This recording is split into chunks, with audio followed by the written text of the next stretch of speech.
Thanks everyone for being here. Good evening and welcome to Thursdays with NAMI. My name is Peg Morrison. I'll be your host tonight. I'm the Assistant Director for NAMI North Carolina. That's the National Alliance on Mental Illness, North Carolina. I'm glad y'all are here. Thursdays with NAMI, a weekly webinar, is our way of building conversations and building community around the topic of mental health. Tonight's guest is Lorraine Childs of NAMI Durham. The first time I spoke with Lorraine, she was getting ready to train to become a support group facilitator. I could just hear the passion in her voice. She'd been through some things. She was ready to help others. And she did. The next time she reached out to me, she was concerned about public housing residents in Durham who were being shuffled to a hotel while their building was upgraded. I think a mold problem was being gotten rid of. She was so worried about the families living with uncertainty, being in the hotel indefinitely. She wanted to bring a support group to them. And I thought, well, this woman has a real heart. Next thing I knew, she was helping to start a stress and anxiety group for African Americans. So Lorraine is a very busy and passionate person. She's a mental health advocate, NAMI program leader, and mother of a child whose mental health has been a challenge. How did mother and daughter work through things? How did they work it out? We'll hear her story in just one moment. As usual, the first part of our show will be an interview with our guest. Partway through, we'll show a video of the week, and then we'll be taking questions from you, members of our virtual studio audience and Facebook friends. Now we'll have a quick word from our sponsors. Thursdays with NAMI is funded in part by the North Carolina Department of Health and Human Services, Division of Mental Health, Developmental Disabilities, and Substance Abuse Services through the Federal Community Mental Health Services Block Grant Fund. We so appreciate their guidance and their support. Now moving right along, it is my pleasure to welcome Lorraine Childs tonight. Welcome. Thank you. Thank you for having me. Absolutely. So we always like to know the background of our guests. Maybe you could tell us your story in a nutshell. Okay. I have a daughter and she was displaying behaviors. Well, I have 6 children. So I have 6 children and 15 grandbabies. So yeah. Great. And I have 5 girls, 1 boy. And he's the baby. And so, well, none of them are babies, but he's the youngest. And so my last daughter, she was displaying behaviors that I hadn't seen before and none of my other kids. And so when I would bring it up to her pediatrician, he would say, it's just for attention. When she act out, just, act like you don't see her, don't give in, to the attention. And I said to myself, no, it's something else, but who am I? I'm just a parent. He's the doctor, he's the one with the degree, so he knows what he's talking about. So, I let it go. And years went on, and it just got worse and worse and worse. The things that she was doing, the tantrums, she would do things like ball her fist and put it in her mouth, hit her head, throw things, just really, really bad tantrums. So by the time she got to elementary school, she was wrecking the classroom, physically attacking other kids. And it got worse and worse. And there was a teacher who said, something else is going on here, So I finally got somebody to help me to get her to, to speak to a therapist. And so she was tested, and they asked me a whole bunch of questions. I had to fill out these booklets with, like, I think it was 100 and something questions. And yes, wow. That's a lot. And so did she. And so they came back and they said, okay, yeah, something is going on here. So we started with the, the medication. But before we get to that, let me say that I was a person who didn't believe in mental health. So I always thought people use um, and would say mental health or depression or this and that just as an excuse to just not to do or just to have something to say, for their actions. And unfortunately, like most things, we don't believe it until it hits home. That's right. And so what happened was my daughter was being punished. I was taking everything from her. And when she acted out, and something clicked in me and it said, there's no way in a world that this child is doing the same things every day and knowing that she's she's gonna get in trouble, she's gonna be punished. So why would you continue to do the same thing? I said, something is wrong here.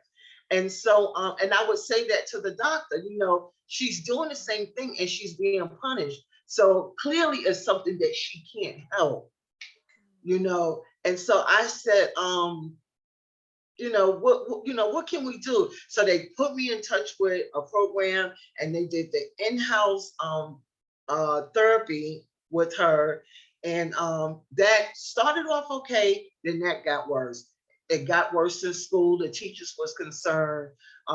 They were calling me every day at work, and I would have to leave work, go to the school, or sometimes she would have a really bad outburst in the morning, and I couldn't go to school. I mean, I couldn't go to work because I knew if I went to work and sent her to school, they were going to call me. If she left in a bad mood, I just couldn't do that no more to the teachers. So like I said, the diagnosis, they ended up diagnosing her with bipolar depression at first. And then as she got older, she got the disruptive mood dysregulation disorder diagnosis. But it was awful. It was mentally draining. You just lose all sense. And I eventually had to quit my job because I was spending so much time with her. Then we got into hospitalizations. We got into different treatments and facilities. And I couldn't do it. I couldn't work and do that. So I had to give 100%, to her to find out what's going on with her. Why is this happening? And at the same time, I was still getting upset because I wasn't familiar with mental health. I just didn't know enough about it. So it really wasn't clicking. Even when I was talking to the doctors, it still wasn't clicking because I had this thing with mental health where I just didn't believe it was real. And so she went to a facility and she had a great therapist and he broke everything down to me.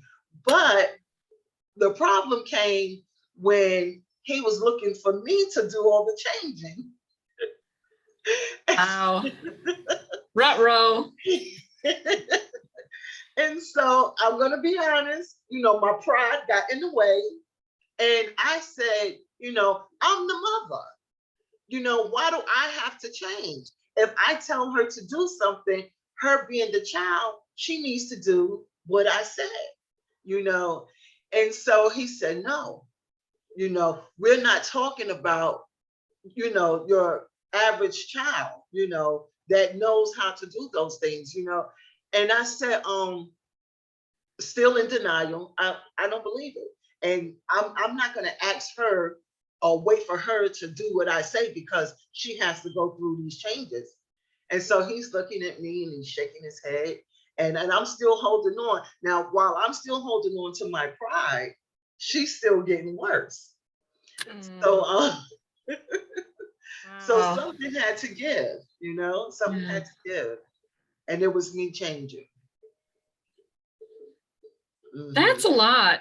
And so you had that insight that this child obviously doesn't have a normal amount of self-control because she knows she'll get punished and she's doing the same things every day. But I think it speaks to the total lack of education that we typically get just the average bear, we just don't learn about mental Yes, health until, like you said, it hits us in the face. That's when people yes. find NAMI. That's when people learn because it hits home. Right. And when she finally got diagnosed, no, her first hospitalization and at UNC.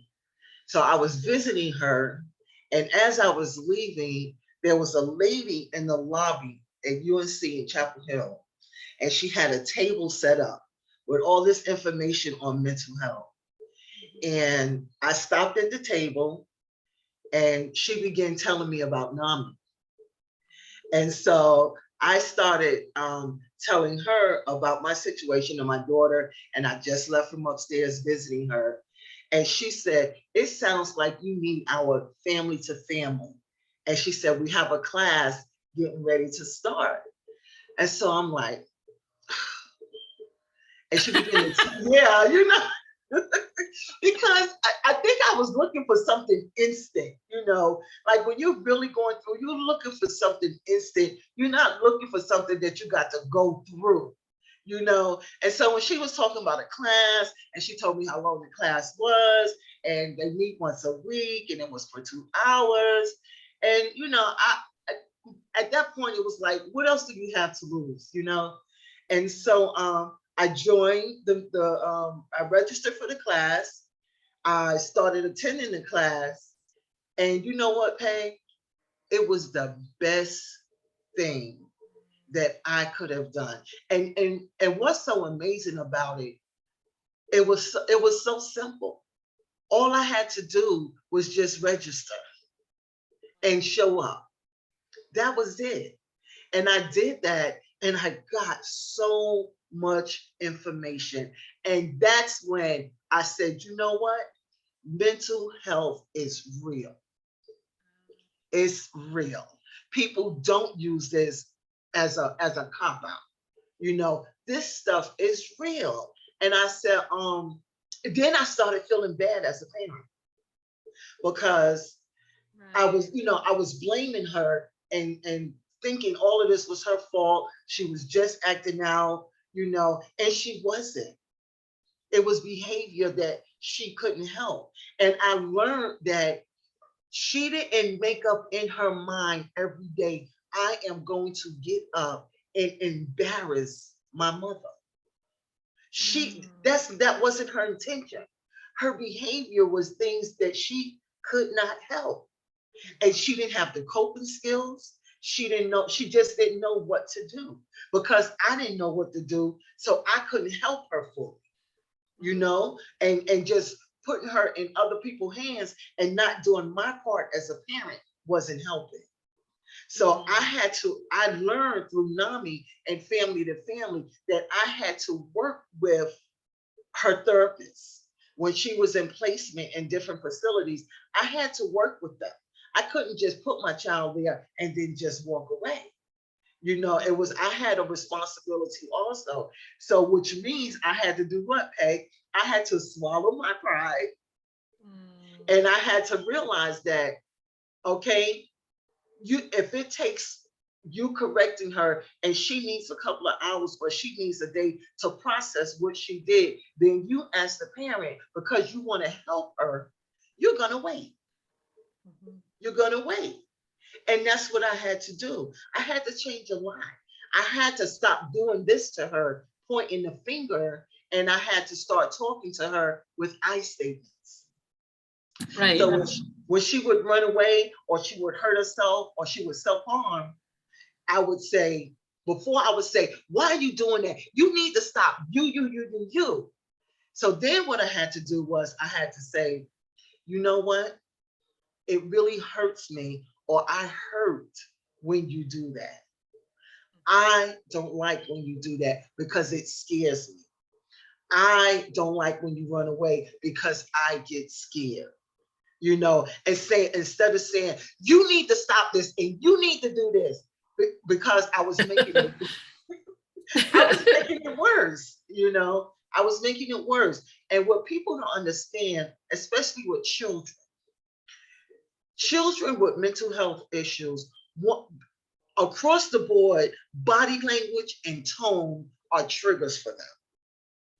So if you're addressing a child that's bipolar, depression, anxiety, and your body language is aggressive or they perceive it to be aggressive, they're not going to receive to you and it's going to trigger them and they're going to act out. Right. So when I would correct her if she did something wrong, I had to learn to first calm her.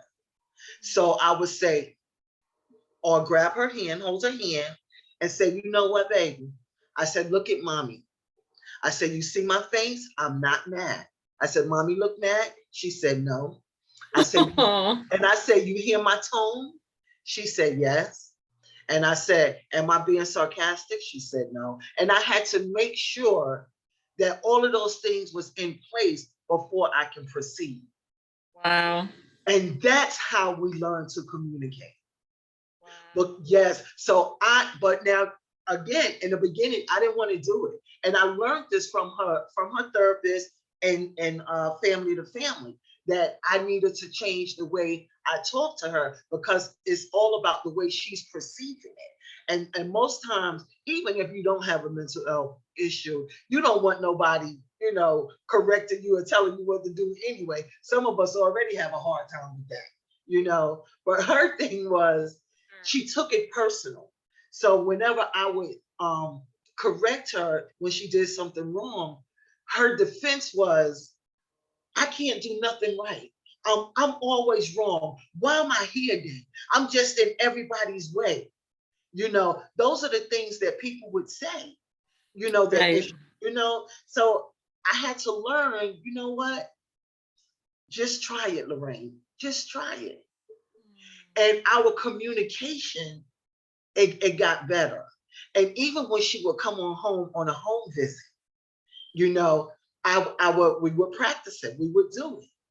And one time she saw me going through some notes with NAMI, and she looked at me and she said, that makes me feel good because that lets me see that you care about what's going on with me.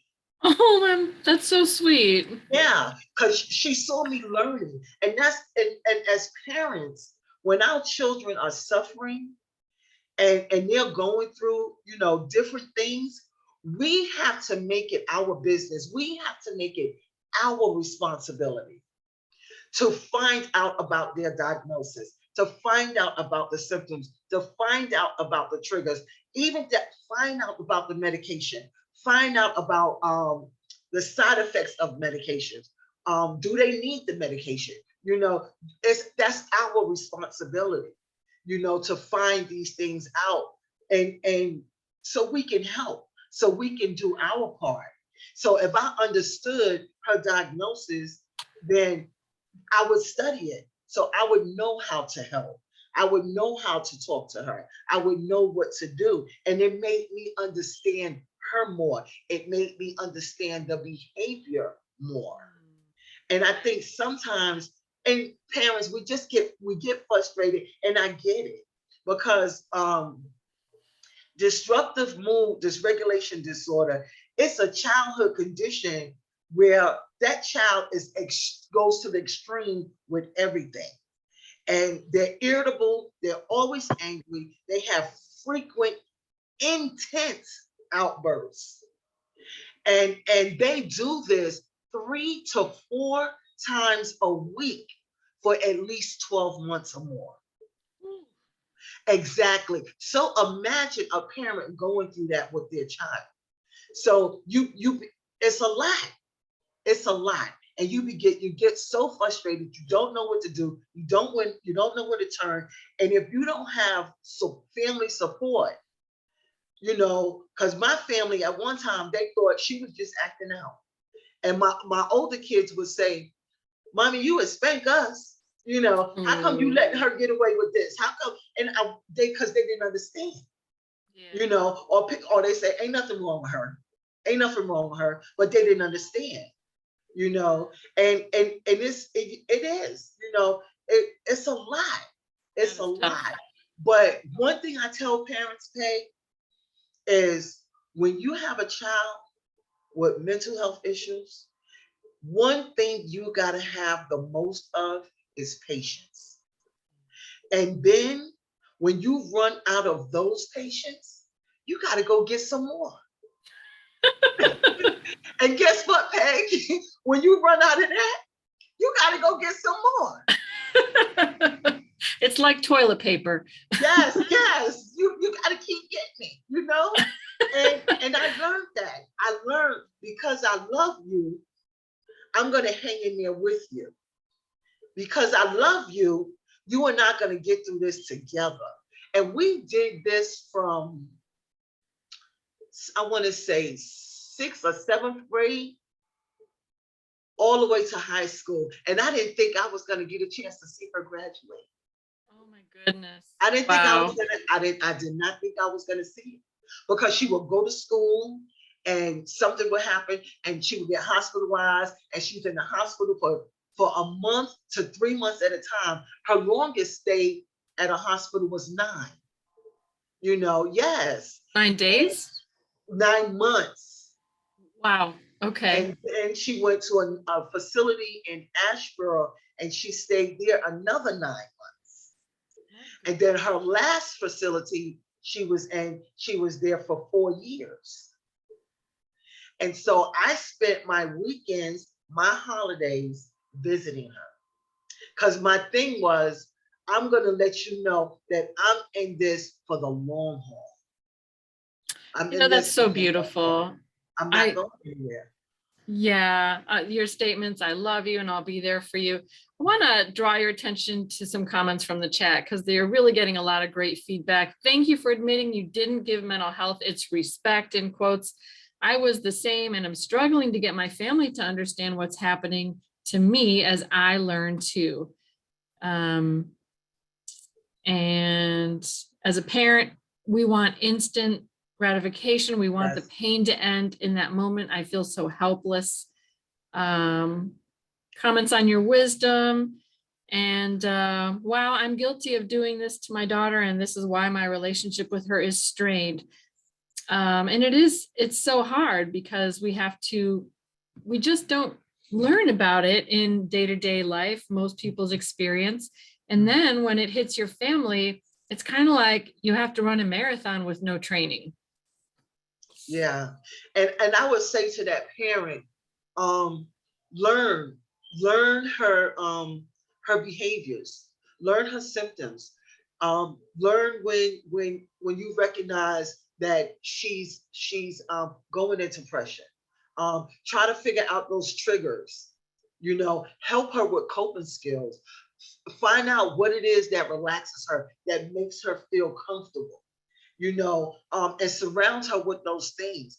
And you have to do this every day. And even if she's not having an outburst or a temper tantrum, still go over those coping skills, still talk about it. And you can use humor so she don't know that you're upset or that you're nagging, and then and what helps also when you're talking, always smile. Always smile when you're talking to them, because that lets them know mommy or daddy's not mad. I didn't do anything wrong, because they're smiling. And then, and only then, they can receive what you're saying. Because remember, they're reading body language. They're reading body language. So if you're talking and you're smiling while you're talking, then okay, mommy's not upset. So their guards is down. And they can receive, they can hear what you say. Yeah. And is really important. And as parents, don't think of it as you're giving up control. That was my fault.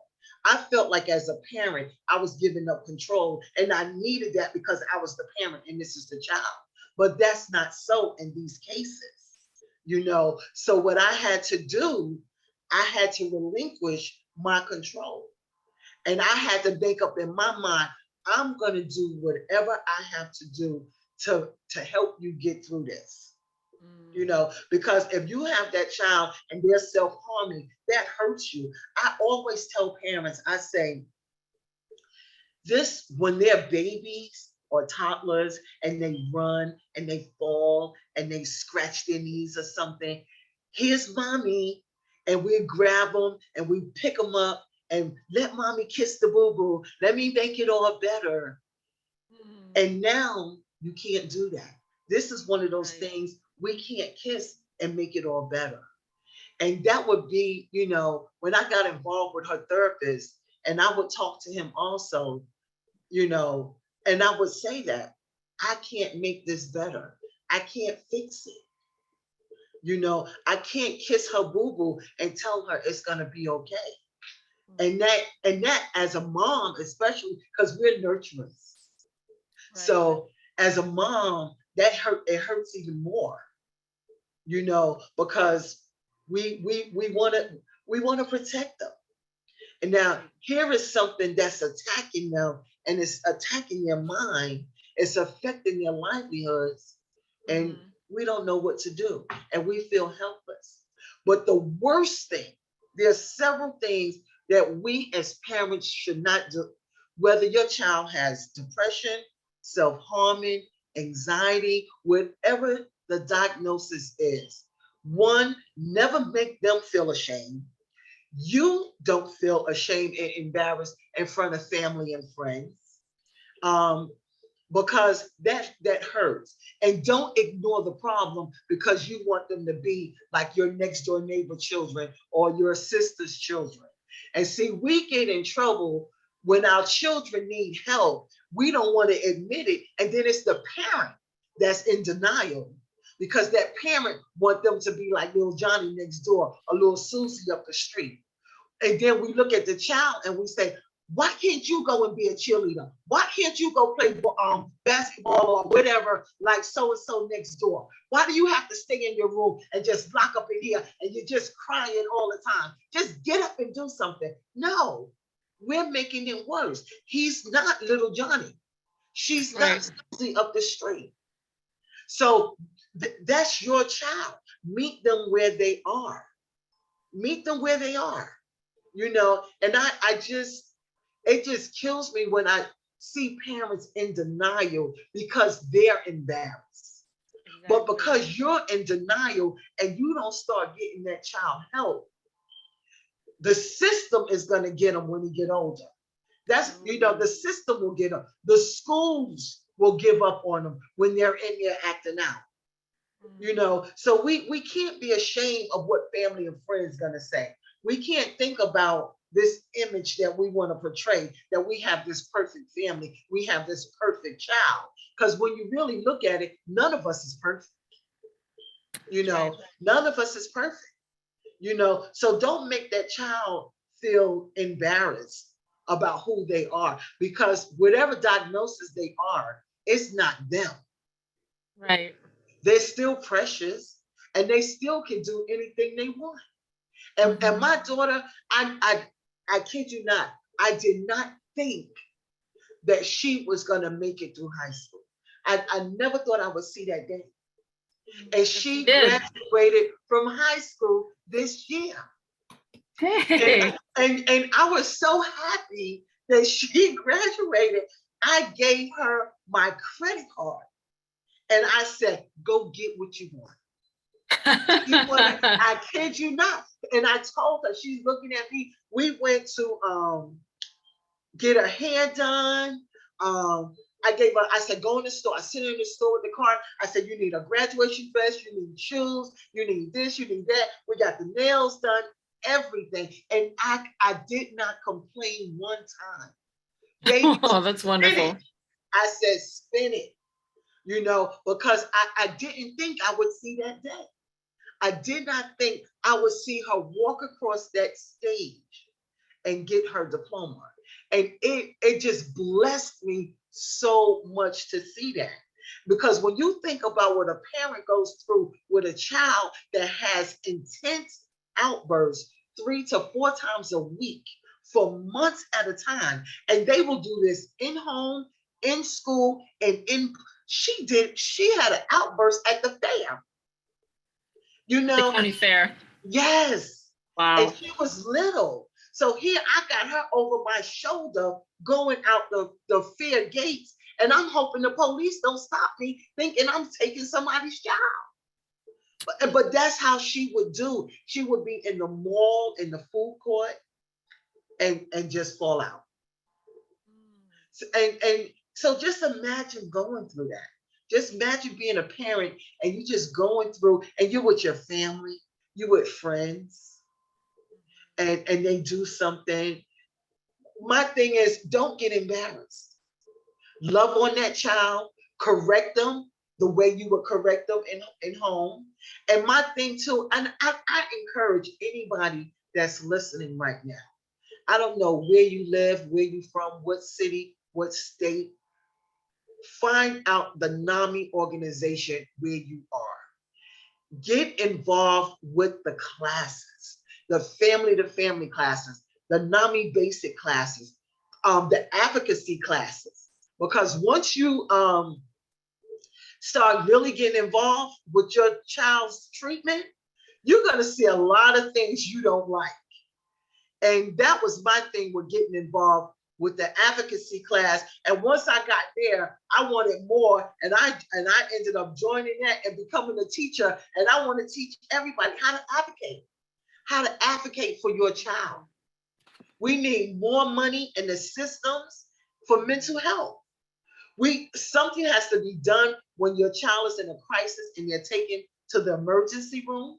We need money for that. We need more facilities for these kids. And then when they're 18 and they age out, it's got to be something in place for these kids. You can't just loose them out of these facilities at 18 to the street.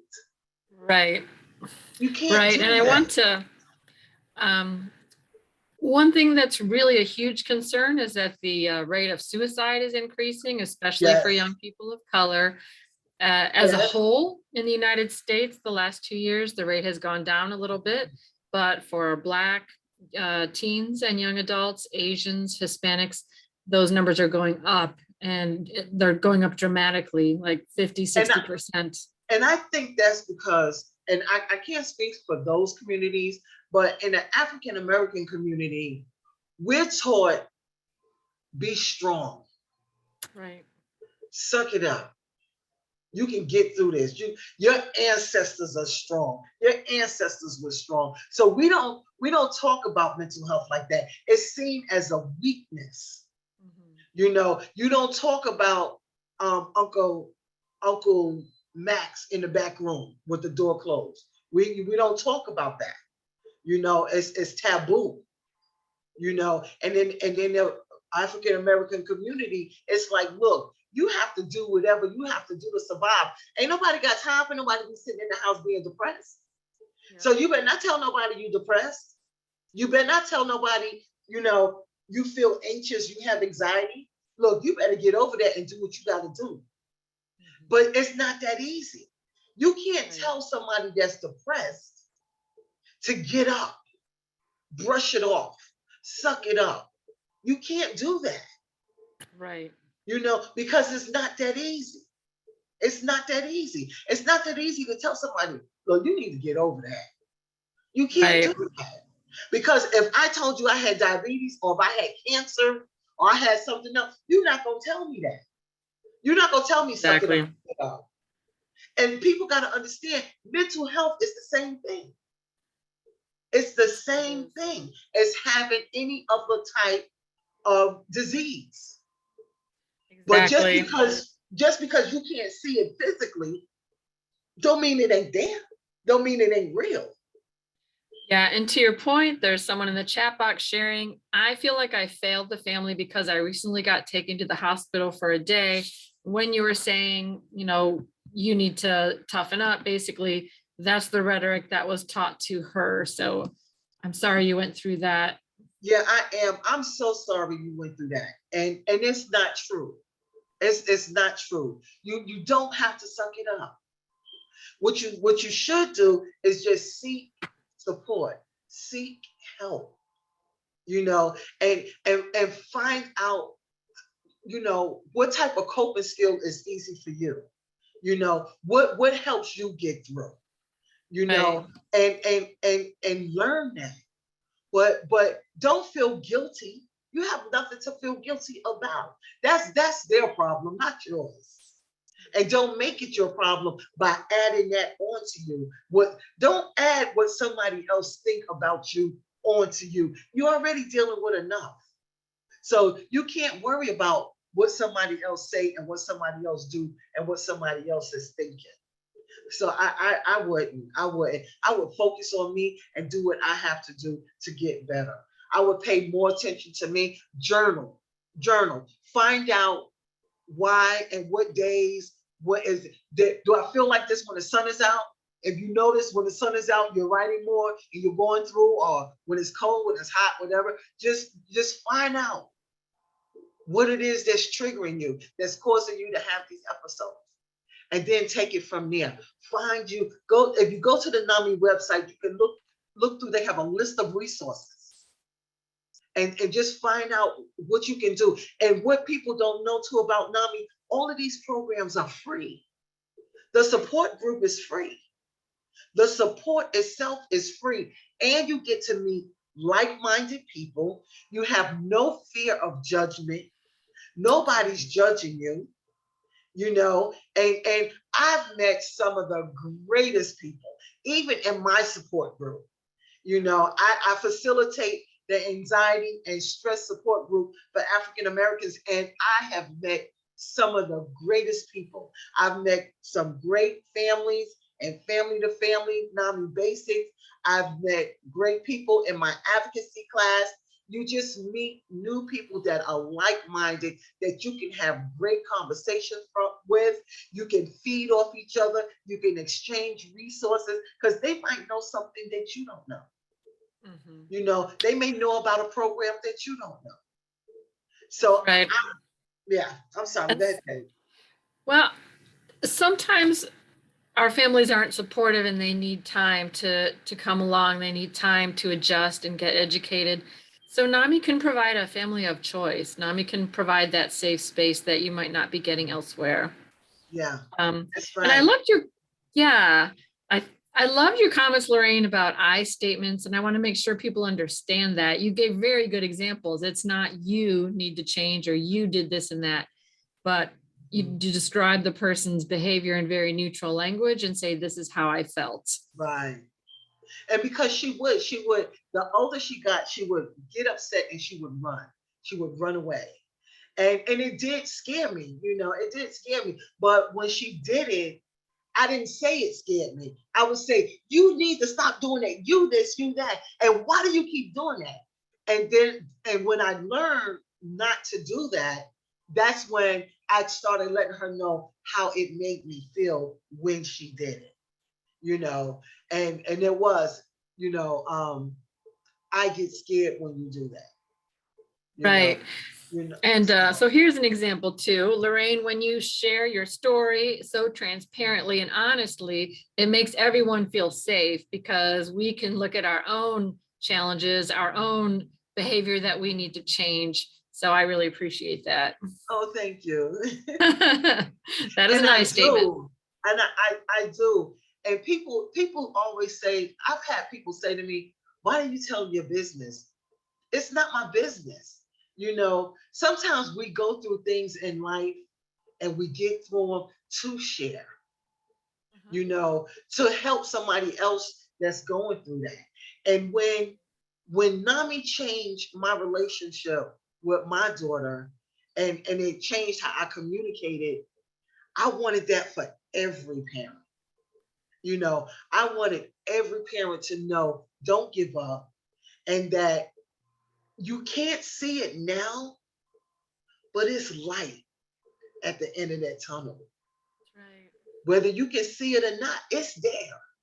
Just hold on. Just hold on. Because I'm telling you, I didn't think I was going to see 12th grade. But just hold on. Don't give up. Don't give up. And that's what my passion is. Just hold on. And just know that you and your daughter or son is going to get through it. You got grandparents raising their grandchildren with mental health. My thing is, hold on. You're going to get through it too. Hold on. Remember, if you don't remember nothing about tonight's conversation, this is what I want you to remember. Patience. When you run out, go get some more. When you run out of that, go get some more. Patience and love is going to keep you in there. Patience and love is going to keep you hanging in there with your child. And we need to remember that for ourselves, don't we? Patience with ourselves. Yeah. And remember too, in going through all of this, you got to take care of yourself too. If you have to make an appointment with yourself, do it. There you go. Because if you wear yourself down, you're not going to be no good for them. So you have to practice self-care. And I learned that the hard way. Running after her, going through everything with her, and then I got sick.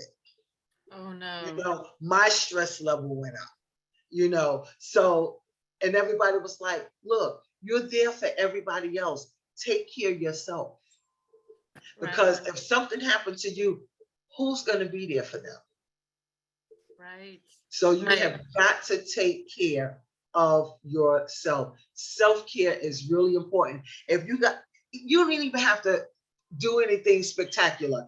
Even if it's just going in your room, locking the door, and just staying to yourself for an hour. Do it. Don't think about nothing. Don't do nothing. Right. Just that time for yourself to just one of the kids here, he'll say to me all the time, he'll say, Miss Lowe, woosah.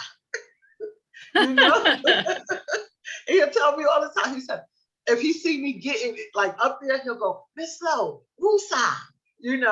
So when you feeling yourself and you need to woosah, just go to that secret place.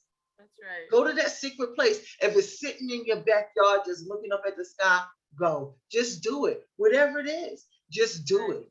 And just make sure you take care of yourself. That's exactly right. I want to take a moment. We're going to wrap up the interview portion of our show because we have quite a few questions listed in the Q&A box. Thanks everyone for putting those there. Before we move to our video of the week, I want to give a big shout out to the folks working behind the scene. Executive Director Gary Kreitz on the chat box and Gail Pruitt on Facebook. Thank you both for always being there. I really appreciate you. You mean a lot to the show. And as I prepared for tonight's show and as I've been listening to Lorraine, that NAMI Family to Family class has really come through. It can be so helpful and life-changing. And we're going to show a quick video about it right now. Yay! That's right. It was scary because I didn't know how to help him. We just really didn't know how to manage any of this. I was very fearful because I saw my daughter and our family headed to a very bad place. I mean, it was just too much. This is not what life should be. Family to Family is a free class for family members who have someone in the family with a mental illness that they have to help take care of. It is taught by trained family members with that shared experience who've been there. The family gave us the understanding and the knowledge of what this particular type of drug is, what the effect is on the body. When he became psychotic, which was terrifying, NAMI had prepared me for that. And when you find... Okay, it's a 3-minute video. If you'd like to check out the rest of that, you can do so at NAMI.org, but I want to make sure that we get plenty of time with Lorraine to answer your questions. And first one up here is parenting a child with emotional needs is exhausting for the parents. What do you do to cope and keep your spirits up? I learned to go to my happy place. And my happy place is here. So what I do is, everybody that knows me knows I love cruises. I love to go on cruises. So of course we can't do it now, or you have to go through so many changes to go on a cruise, but I love cruises. And my last one was year before last for my birthday, and I went to the Bahamas. And so I had the best time. I mean, the best time. So I can sit back and I can think about my trip, and I go to my happy place in my head. And before I know it, I'm in the Bahamas, and I'm on the deck, and I'm looking over the banister at the water, and it's so beautiful. Then I'm looking all the way out, and I can see the sky, and it's almost like I can touch it with my hand. And then I'm listening to the music. I hear all the laughter and the people in the background. Everybody's just having so much fun. And I'm walking through on the fifth floor, the deck, where it's all the restaurants and all the different types of food. And so, and I shut my eyes and I go there. And when I teach, when we do the anxiety and support group, and we talk about coping skills, when we're going through and we're feeling anxious, I said, go to your happy place. And right now, I suggested, and I'm going to do a 911 emergency kit box. And it's not your 911 where you call somebody. It's where you have a box and all the things that make you happy. Put them in that box. It could be a picture of a loved one, a place you want to go or a place you've been, that when you open up that box and you see it, it just takes you someplace, Nice. And so for me, relaxing is finding my happy box. Some people do breathing exercise. Some people go walking. Some do yoga. Some listen to music. Whatever it is that you like to do that brings you that peace, then that's what you do. That's what you do. Like I said, with me, it's going to my happy place here. A lot of comments in the chat box that everyone was there with you in the Bahamas. Another question that's come up, Lorraine, how is your daughter today? Okay, so she graduated. She was accepted to 4 different colleges. Ooh. Okay, and she narrowed down to 2. Then she narrowed down to 1, and then unfortunately she had an episode. So I think it was the anxiety of being away, being on her own, not wanting to, all because she's been around people that has done everything for her, even in the facilities, and then coming home with me and having things being done. I think it was a fear, really, of just living on her own by herself. And she ended up meeting a guy, getting into a relationship, staying with him, and she's at Amazon. I'm sorry, she's what? At Amazon, working for Amazon. Oh, okay. Yeah. Well, So, those are good jobs. yeah. So she didn't make it. She didn't make it to college. And again, like I said, I believe it was fear of just stepping out there. And I think that's where we have to advocate for preparing them, especially when they've been in facilities for so long, preparing them for the outside world and what to expect, because they're sheltered, they're sheltered, and they have everybody doing everything for them, in the facilities. So Sure. I believe that's what it was. Yeah. Well, it's a But process. she's doing good. She's doing good. It's wonderful to hear. So a question from one of our Zoom attendees. What kind of approach would you recommend for getting my mom to understand I'm different? I'm 37. She thinks Jesus should fix me. I think she thinks I'm being dramatic and I need to pray more. Oh, I am so glad for that question. because I have this message that when I go to churches before COVID, I did a message on mental health and the church. And God is a healer and he can do everything, but he can also use man-made medicine. He talks about wisdom. He talks about getting counsel. So all of that is fine. And the problem I have is when you're sitting in church and you open yourself up, tell somebody what you're going through, and they give you that answer. You need to pray more. You need to do, and then God forbid when something happens to that person and you hear that they've committed suicide, then you sit there and you say, I didn't see it coming. But she was in church. He was in church. But hurt people go to church. Hurt people go to church. And we have to be careful that when we're in church, what we say to people. You can't just say, if I told you I have cancer, are you going to tell me that? That's right. No. Your first response is, oh my God, I'm sorry to hear that. Is it anything I can do for you?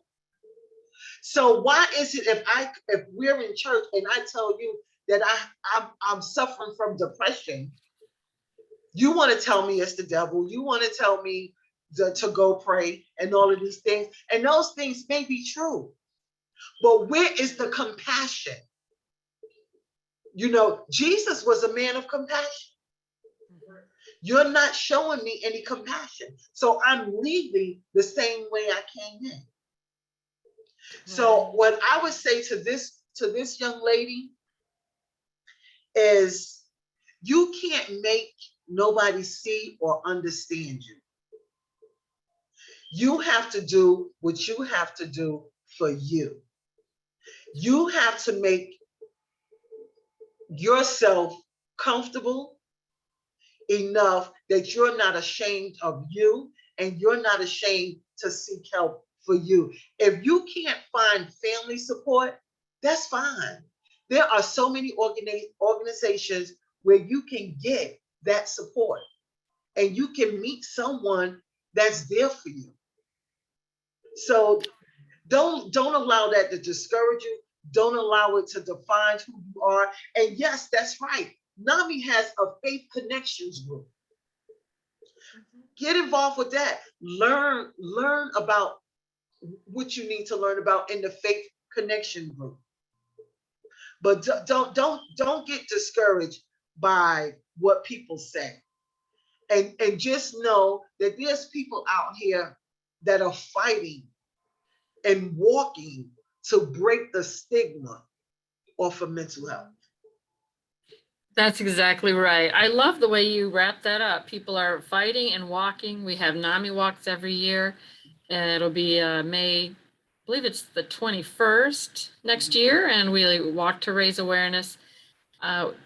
Just as we have family-to-family class and family support groups, we have peer-to-peer class and NAMI Connection Recovery support groups. So for folks who are struggling with any kind of mental health challenge, you can join the connection group and you will find other people who have been there, who have walked in your shoes and they've had that stigma, they've had that, oh, you just need to pray more. So you will, just as Lorraine said, you'll find people to connect with and who will validate your feelings. And don't get me wrong. Do not get me wrong. I love God and I serve him and I believe in God, but it's okay to get outside help. It's okay.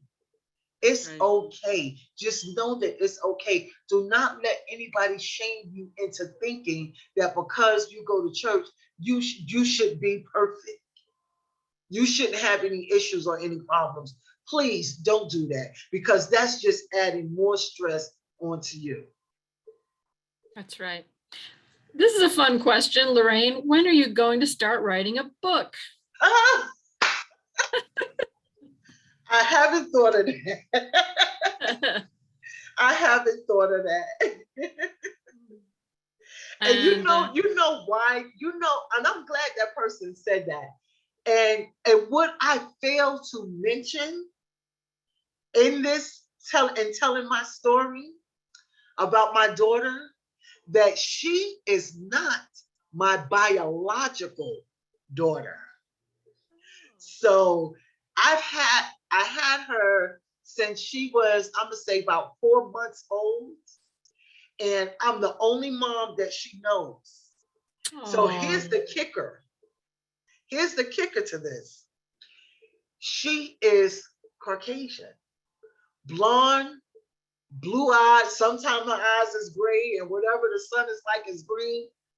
So and people would say to me all the time, Lorraine, why are you putting yourself through that? Wow. You don't have to go through that. That's not your daughter. Excuse me, I beg your pardon. Yes, she is. Wow. Yes, she is. And I love her, and took care of her like she was my own. I gave up my job for her like I would do my blood child. And people could not understand it. A lot of people thought that I should not have gone through what I went through with her because she was not my child. And that's not so. And here, she's grown. She's 19 now. She'll be 20 in January. And guess what? I'm still here fighting for mental health. So wow. I believe that she came into my life just for our paths to cross, just for this. Just so I can advocate. I'm not going nowhere. So I'm tearing up. I have a feeling I'm not the only one. That's beautiful. That's just so powerful and moving. And I'm so glad that you're here to tell your story. Yeah, I had no idea, but yeah. My goodness. And I had already had 5 kids. So when I took her on, that was child number 6. And guess what else? I'm not a foster mom. So when I went through the process of getting full custody of her, the first thing they said to me was, you're not a foster parent. So whatever you do for her is out of pocket. Like she was your own. I said, okay, fine. So I supported her 18 years of her life. Not just financially, but through this whole ordeal. And I often wonder, where would she be if there was nobody to fight for her like I did? Yeah. Well, she ended up in the right place, in the right home at the right time. Yeah. That's huge. Question from Diane Cresanda. Your words are so powerful. Can I share this webinar with others? Sure. Okay. Yes. That's what I want. I want parents. My heart is for parents with children with mental health diagnosis, because I know how it feels that you're at the end of your rope. You want to give up. You don't know what to do. You go through so many emotions. You go through so much and you don't know what to do. You feel alone. You feel alone. And my thing is, like NAMI says, you are not alone. You're not alone. That's right. You know, there's other parents that have gone through and going through the same thing. And again, just hold on. It's gonna get better. If you give a little and be willing to change yourself, and change the way you communicate and the way you interact with your daughter, if you're committed to learn those diagnoses, the triggers, the symptoms, and learn how you can help, it'll work. It'll work. Trust me, it will work. And get involved and get that support. There's nothing wrong with being in a support group. And right now, really nobody has an excuse, because now they're virtual, they're online. So you don't even have to leave home. That's right. You don't have to leave home. You can attend a family to family class right in your living room, or put your laptop in your lap in your bed. And if you're joining us tonight, you got it. That's right. That's right. And it helps. Learn everything you can about your child's diagnosis. Learn everything you can as a parent to how can I help? How can I help her? Because I can't put a Band-Aid on it and make it better. So now what I do? And you've mentioned a few themes that NAMI teaches parents. Another one that comes up a lot is you don't know what you don't know. Because as we learn how to de-escalate a situation, we learn about reflective listening. I tend to beat myself up. It's like, oh my gosh, I did it all wrong. Tell parents about you don't know what you don't know, and why they don't have to feel bad. When I found out that there was something actually wrong with my daughter, and she just wasn't acting out to be acting out, I cried bad. And a lot of people, in the support group, especially in the family support group, you didn't know. You didn't know. And you can't help what you don't know. And I just didn't know that there was a such thing called DMDD. And it was real. Self-harming, depression. I didn't know. And so instead of taking on the hardship and beating yourself up, don't do that. Don't beat yourself up because you didn't know. And there's nothing you can do about it. What matters now is that you do know. That's what's important. You do know now. And what you do with that information now is what counts. So if you have the information now, you have the tools now, and you have the resource now, and you do nothing about it, then shame on you. But you can't help what you don't know. You can't be upset about what you don't know. And I had to learn that also, because I was upset because I didn't know. Sure.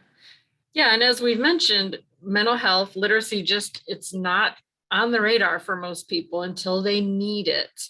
And just as a reminder, you mentioned DMDD, that's Defiant Mood Dysregulation Disorder, which is a diagnosis that some children have. And it's a struggle. It's a struggle. So thank you for that. And let me say this about DMDD. If your child, because sometimes at one time it was hard to diagnose, but they kind of got it now in the DM, I think it's the DM5. The Diagnostic and Statistical Manual, DSM-5. So what they're saying now is that if your child is irritable or angry, if your child has an irritable or angry mood most of the day, nearly every day, we might have a problem. If they have severe temper outbursts, verbally or behaviorally, at an average of 3 or more times per week, we have a problem. That they're out of keeping with situations and child development levels, trouble functioning due to irritable in more than one place. Like you have some kids that just act up at home, but when they're in the street, they know how to behave. With children with DMDD, they act out in home, in school, with their peers. They don't have they can't have stable relationships. They just don't get along well with others. And this is an ongoing thing. So if I would say if your child right now is undiagnosed and they're experiencing some of these things, you might want to look into it. I'm not a doctor, so I can't say, but I would definitely look into it and research it. go. Comment that I think you should hear. Thank you for sharing your story, Lorraine. Your strength and positive attitude is so inspirational. Maybe a podcast is in your future since you haven't written your book yet. Now, I did hear about the podcast. I did hear somebody say that about the podcast. So we'll see. I do, like I said, my audience is parents. I do talk about other things, when it comes to mental health, but my main focus is, parents and just hanging in there.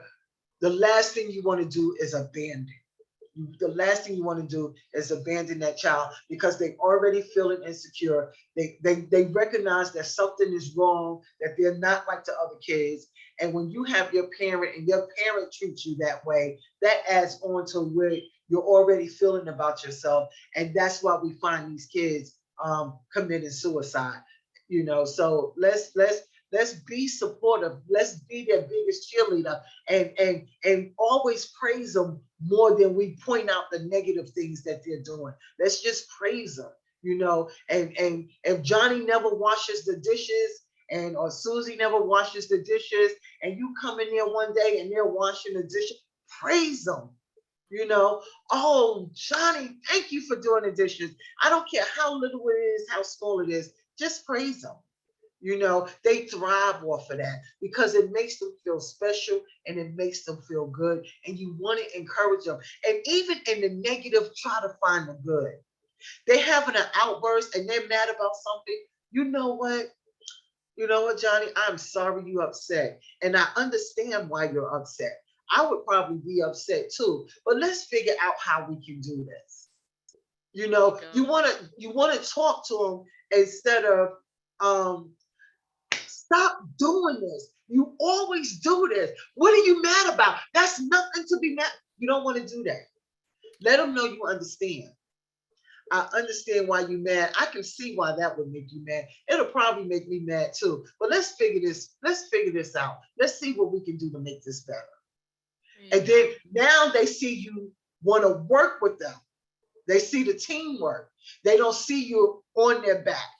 They don't see you nagging them. They don't see the correction. It's like you're coming in a back door, because usually you come straight this way, forcefully. Now you're coming in the back door and you're saying, let's see how we can figure this out. Let's come up with a plan. How can we fix this? And before you know it, you're sitting there having a conversation on solutions. Interesting question. Is there respite care available for parents? What do you mean respite care? I haven't had any break. I can't take a mental break or relax because I'm responsible for too much at home. I just need to get away while someone else is watching over my house or watching over my child. That may be a question for the NAMI NC helpline. Yeah. Okay. That would be nice if it was one. I would like to know that myself, and that way I can have that information to share. So that was a really good question. That is a really good question. Yeah. And I'm sure the NAMI helpline information will show up in our chat box very soon. So keep an eye out for that, attendees. Here's another one. What can we do to advocate for teenagers who are on a waiting list to get into a facility? Oh gosh, I'm working on that because my daughter, she would have to stay. And I remember one time she stayed in the ER for 2 weeks. And it's like 2 weeks? Yeah, waiting for a bed. Waiting for a bed. And the worst part about it, she was 14 at that time, and there was a 5-year-old boy in the psych ward with her. And they were looking for beds. I'm saying to myself, has it really come to this? As big as North Carolina is, there's no beds for a kid. Right. You mean to tell me all the psychiatric beds are just, there's no bed? And so that's my thing too, that I talk about a lot, because that's something that has to change. I don't think any child that's having a nervous breakdown or being manic should have to spend the night in the ER. And right. then after that, it's depending on what hospital they are, because some hospitals, if they can't find a bed after 3 days, guess what? You go home. Wow. So I've been there too, where they send So, my daughter home, and then maybe a month later, she's back again. And I tell people, UNC, I ran into the best doctor there at UNC. And she noticed the trips that my daughter was making and kept coming. And she said, no, we're not doing this again. And she fought for my daughter. She fought for her, and she found her a place. And she said, this is it. Because she got tired of her being sent home, coming back, sent home, coming back. And she said no. And then when at the end of all of that, and she found a place for my daughter, I found out that she was the head of the psychiatric ward at UNC. Yeah. nice. And she did Nice. some moving and some shaking, and she got my daughter out of there. Yeah. So you found a hero. That is fabulous. Coming from NAMI NC Executive Director Gary Kreitz, some young people are being sent out of state for care. Also want to mention a report for 2021 on looking at mental health in America. It was out by Mental Health America, and the organization that produced it is Mental Health America. North Carolina ranked 41 in quality of mental health care. The criteria was access to care and prevalence of mental illness. So how easily can you get into care when you need it, and how many people are experiencing mental illness? 41 out of 50 states. For a state with this, the resources, the money, the population growth, I don't get it. We can do better. Yes, we can. Yes, we So, can. but there it is. And I don't know, where everybody is from. I'm looking to build my advocacy team. So hit NAMI Durham. If you want to, join the advocacy, I put together a class. The class is for a day. I usually do a Saturday from 9 to 1. I try to participate at events, fairs, festivals, set up a NAMI table and pass out information. And right now I'm trying to build a team, an advocacy team. Yeah. How can people get involved with that team? You could do Gary have my email, my NAMI email? He could use my NAMI email or go on to the NAMI Durham website and sign up for the advocacy class there. Or just email me. If you're Very good. interested, even if you're interested in being an advocacy teacher, email me.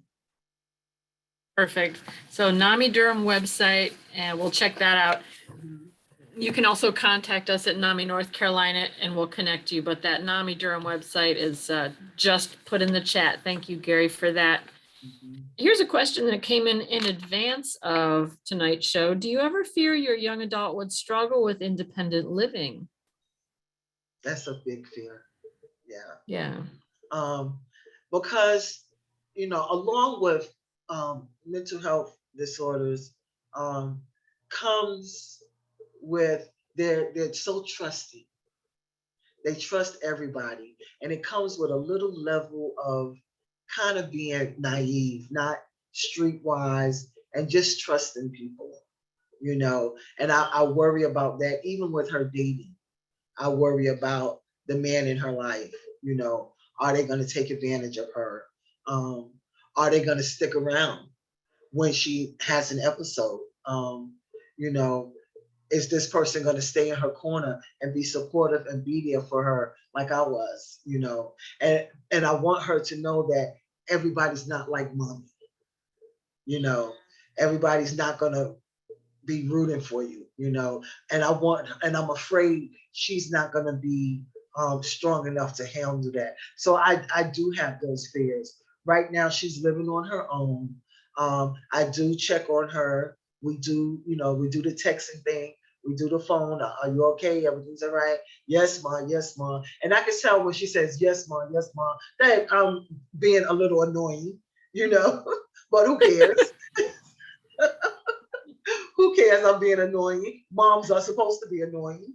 So It's in the job description sometimes. yes, that's right. And then I said, "What you doing, ma?" She give me one of those, ma. And so and I'm like, "Oh my God!" I said, "Well, you act like you don't want to talk to me, ma. You keep asking me the same thing." So, but that you're right. It's in our job description. That's what we're supposed to do. There it is. But to answer that question, do I worry? Yes. Do I have to give her space to grow? Yes. Is it hard? Yes. Is it hard just taking your hands off when you've been hands on for so many years? Yes. But, even if you have a child that don't have a diagnosis, that don't have mental health issues, you're going to still do the same thing. You're still going to worry. So. Sure. And how old is she now? She's 19. She'll be 20 this next year. Gotcha. Yeah. All right. And here's kind of a fun question. What is your favorite song and why? What? My favorite song, I have a lot of favorite songs. Can I get back to you on that? I have to think of which. I have a lot of favorite songs, but I don't know which one is my favorite out of that favorite. Well, think about it. So it's called Waymaker. So it's my favorite song because it's a gospel song. That's all I listen to. But it's a gospel song, and the song talks about God being a waymaker. Is that way, W-A-Y, Waymaker? And just how he makes a way out of no way, and he's just there, and even when you don't see it and you don't know how it's going to work out, he's working behind the scenes, and so, and I find encouragement in that. So I like to listen to a lot of songs that lift me up and give me that encouragement. And that's one of the songs that give me that encouragement, that lets me know no matter what I'm going through, and even though I can't see a way out of it and I don't know how it's going to work out, I know that he's making a way some kind of way. So, and I find joy in that. Nice. Yeah. I personally am going to Google that once our session is over here tonight. Waymaker by Leland. Thank you, Gary, for looking up that artist. Yeah, there's a lull in the question, so I want to make some quick announcements. Next week, we're going to have another interesting conversation about electroconvulsive therapy, otherwise known as ECT. Used to be called shock therapy. Cynthia Pilch of Massachusetts once thought ECT was barbaric. She had all the media stereotypes in her mind from movies, the media. ECT is very effective for treatment-resistant depression, and it's gotten much gentler over the years. Today, she's an advocate for electroconvulsive therapy. She's had it several times. It helps when nothing else does. And in fact, she has appeared in a public television special about ECT, where they actually show her getting the treatment, and she talks about how much it has helped her. Cynthia Pilch, everything you ever wanted to know about electroconvulsive therapy, but were afraid to ask, next week right here at 7 o'clock. The following week is Thanksgiving, so we'll be taking a little break, but we'll hope to see you back here in December. And another public service announcement here. Please fill out our survey at the end of the show. When you leave this Zoom session, a survey monkey will magically appear. It's 4 or 5 questions. It takes 2 minutes to fill out. Let us know what we did right, what we did wrong, anything in between. It really helps us improve over time and show our funders, this is what we do, this is what people think of it. Your feedback is very important to us, and I appreciate your time. And so, yeah. And we can tell Lorraine how awesome she is again in the survey. So definitely, please fill that out. So there's still We're waiting for more questions, although we've only got 10 minutes, but if you have a last minute question, great job from Donna on Facebook. And Thank you. yeah, do you have any closing thoughts, Lorraine? I would say, patience. Just be patient. Just hold on. Don't give up. Whatever you do, don't give up. Just be there. Hold on. And just know that I'm getting emotional. You're in the right place. Just know that you're not alone. There's other parents that's going through the same thing that you've gone through. And your child needs you. And just because you can't see a physical, something physical like a broken leg, cancer, doesn't mean that whatever they're feeling and whatever they're going through is not real, because it's real. Their pain is real. And they just want you to recognize it and see it. They don't want you to tell them that it's not real. They don't want to hear, shake it off. Get a backbone, get up, stop laying around, stop it. Trust me when I tell you, we as parents, we make it worse. I know we get frustrated. I know we get tired. I know firsthand. I know. But you got to hold on. You've got to change your language. You've got to change the way you communicate and interact with your child. You got to. And I know what you're thinking. This is my house. Why do I have to walk on pins and needles? Why do I have to do this? You have to do it because you love that child. If you had a child that broke their leg and were in a wheelchair and you had to put in a ramp, you'd do it. So why not make this change? And it's so satisfying. It's so satisfying to watch the progress. I do it all the time. Sometimes I think about where I was, what I was going through, and where she is now. Right. And it was worth it to see her now and to know everything we've been through. It was worth it. It was worth it. It was worth me leaving and walking off my job. It was worth it. So don't give up. My last words is don't give up. Hold on. Do what you have to do to save your child. Get involved in their treatment. Get involved. Talk with their therapist. If that child is in a facility, stay connected. Stay connected. The worst thing you can do as a parent is have your child in a facility and you cut off communication. Oh my goodness.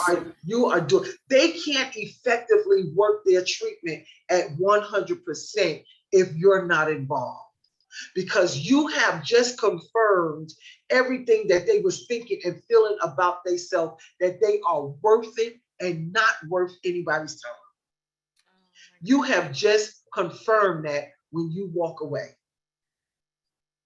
Sure. Get involved and find a support group. It's okay. Please find a support group. Right now, your child's life is on the line. There's no time for embarrassment or what the family and friends gonna think. There's no time for that. Yeah. Be there. You can't pour from an empty cup. Yeah. Yeah, gotta take care of you. Another compelling question: how did your other children react to all the emotions and time you gave this child?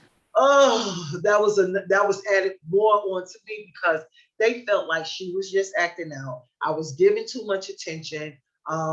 You spending too much time. Then I was traveling every weekend to go be with her, And so I wasn't spending that much time with my grandchildren, let alone the children. So they were feeling some kind of way. And they was like, oh, she's just acting like that. You know, there's nothing wrong with her. And mommy, why you doing this for her? You know, and stuff like that. So it was a struggle. But as she got older, like I'm gonna say maybe 15, 16, they started coming around, you know, and then they started understanding, you know, what was going on with her. So it did get better. But guess what? I had to hold on then. So I had them over here, I had her over here. I'm in the middle being pulled like this, but I still had to find a way to hold on. So it was hard, but I had to hold on. Is that something that members of your family support group were able to help with too, because they'd been there? Yes. Yeah. And because I didn't have that family support, but I had NAMI. And I couldn't wait to show up for group, you know, because I wanted to talk about it. I couldn't talk about it with my family. So I wanted to talk to somebody about what I was going through and somebody that was going to understand and not say she was needing attention, you know. So it was good. That was like the best part of my week and something I look forward to because and I can be there for other parents. I can listen to their stories and be there for them, you know, and that's what the support group is about. Right. Wonderful. Was there any change in how involved you could be in her care or support when she turned 18? When she turned 18, most facilities, when they turn 18, they are released. Like that's it, which is to me is sad. Um, but I'm still involved. Even the facility that she came out of, they're still involved. Far as you know, helping her, making sure she's okay, making sure when she transitioned that she was still able to get her medication, and just every now and then checking on her. So I'm still very much involved in her care. I asked her, you know, she taking her meds. Did she take them today? She don't like to answer, but you know, again, that's being mom. And so I'm still there. I'm still very much involved in her care, and I'm still, you know, there to support her. She knows that she can call me if she needs to. Um, and I'm even though she's gone and she's on her own, I didn't leave NAMI. So I'm Thank still goodness. here. I'm Thank goodness. still here. I'm still here advocating. Yeah. Yeah. I want to share too, I hear from many parents that once the child turns 18, communication from doctors, nurses, mental health professionals changes dramatically because It once they're does. 18, the HIPAA law prevents them from sharing information with you unless the child gives explicit consent. And HIPAA, of course, is the Health Insurance Privacy and Portability Act. And it's that form that you have to sign every year, the annoying form to say, yes, I've read your privacy policy. But that law stipulates that once you're an adult, the doctor or whoever cannot share information about you unless you explicitly say, yes, you can tell my mom, yes, you can tell my dad. So that's a big change that is not always pleasant. Yeah, and it was sad because I would always, you know, depending on what hospital we went to, until we hit everyone in Durham, she had to give me permission, and she's the child, for them to talk to me about what's going on with her. And I would get upset about it because when she talked to the doctor, she downplayed what she was going through. Whereas if you talk to me, the parent that lives with her, I'm going to tell you what's going on with her, you know, and I'm going to tell you how she's acting and how often she's doing it. But you don't want to talk to me. You want to talk to her. And then she's sitting there and she's talking to you. And then you come back to me and say, well, I think she's okay. I don't think she needs it. And so kids with mental health issues, they know. They've been in it so long. They know what to say. They know how to act. You know, they know how to put on their thinking cap when they sit in front of that doctor. They know how to sound so intelligent that this man gonna send me home. And it happens, But and you're right, but they won't say nothing to the parent. But again, baby, you know what, sweetie? Mommy thinks that it's best if you go ahead and let me have access to your information. And this is the reason. And just tell them XYZ, this is why I need that information. Because I need to be able to help you. And if you want to get better, you and I both have to be involved. So I need you to give the hospital permission to share your treatment with me. And that's what we had to do. I had to do it at UNC. I had to do it at and I had to do it at Duke, and I had to do it at Durham Region. And they wouldn't even take her and give her a bed, because guess what? They don't treat adolescents. So we were waiting for a bed at UNC, and no bed was available, and they ended up sending her to Fayetteville. Right. And a comment from Gary Kreitz, the one workaround with HIPAA, the professional may not be able to say anything to you, but they can listen. You can give them feedback, and hopefully they'll be receptive and make time for you. So that is the one workaround. There's no prohibition against the parents sharing information with the doctor or other mental health professional, the doctor, the nurse, the therapist. So we are at 8:32. We try to honor everyone's time and end on time. I know, where did it go?